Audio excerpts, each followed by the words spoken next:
आज राज्य में पंचायती राज अनुष्ठान गुड़िकर साधारण निर्वाचन तृतीय पर्याय भोट पर मोट 29 जिलार झारसुगुड़ा सरी 63 ब्लॉक 1382 ग्राम पंचायत रे 171 जिला परिषद सभ्य 18,495 बूथ रे निर्वाचन शेष होईछि। जाजपुर जिलार बिंझारपुर ब्लॉक रे गणमाध्यम प्रतिनिधि उपरे होइथिबा आक्रमण को कमिशन दृढ़ भाव निंदा करुछि। एही संपर्क में डीजी पुलिस एवं जाजपुर जिला प्रशासन को निर्देश दिया जायछि जे तुरंत दोषी मानक गिरफ करने सह सेमानक विरोध में दृष्टांतमूलक कार्यानुष्ठान ग्रहण करा जाऊ।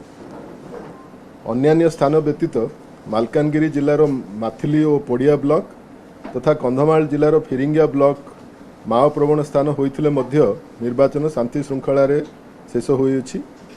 विशेष भाव में मालकानगिरी जिलार गत 2 पर्याय भली ए पर्यायर मध्य मतदान हार बेस उत्साहजनक होइछि।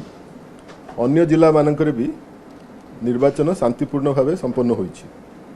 एही पर्यायर मोट 56,53,000 रु अधिक भोटर थिबा बेले प्रारंभिक सूचना अनुसार राज्य में मोट 71% मतदान होइछि।